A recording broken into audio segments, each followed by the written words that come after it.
Every relationship carries a hidden story, and every story holds its own kind of pain. Welcome to Cheating Stories Insights, where the truth seeps through every line. At the work party, her laughter floated across the room.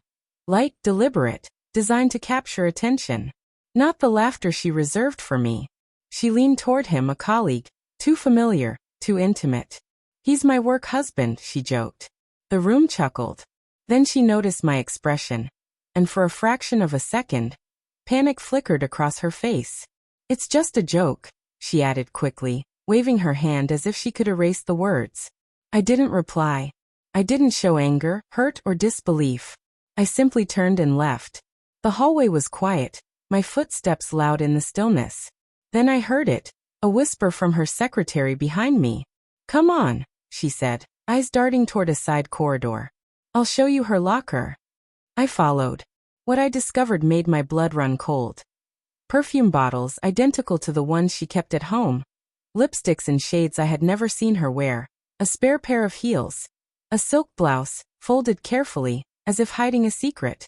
And tucked away behind it all were photographs. Not of us, not of family, but of him, the colleague. His tie loosened, his arm around her waist, smiles shared far from office walls. Her handwriting was on the back of one photo. The secretary said nothing more. She just studied me, gauging whether I would explode. I didn't.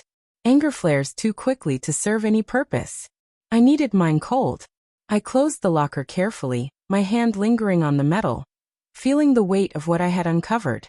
And in that moment, a plan began to form. That night, I sat silently while she slid into bed beside me. She smelled of wine, perfume, laughter that wasn't mine. She kissed my shoulder and murmured, "You left early." I said nothing. Inside, a storm raged, but it was orderly, deliberate, each thought falling into place like puzzle pieces. I didn't confront her, not yet. Confrontation gives a liar space to spin new lies. Instead, I collected everything. Her texts, late-night calls, calendar entries that didn't add up, and the photographs from the locker. Evidence, undeniable and permanent. She continued her routine, kissing me goodbye in the morning, laughing too loudly at phone notifications, playing her part, oblivious that the curtain had already fallen. Seeing alone isn't enough. She had to see herself reflected in the truth. So I returned to the locker late, when no one else would be around. The photographs had vanished, hidden by her hand, but I still possessed them. In their place, I left something new. A plain white envelope. Inside were the photographs, call logs, copies of her texts, all neatly arranged, a blade laid bare on a table. On top, a note with 4 simple words, "I know the truth." The next morning, she arrived at work as though nothing had changed. Coffee in hand, she waved to colleagues, laughed at trivial jokes. But as she approached the locker, the hallway seemed to still. She opened the door, froze, then gasped. Inside, the envelope stared back at her. The evidence of her deceit, black and white, undeniable, was impossible to ignore. Her face crumbled.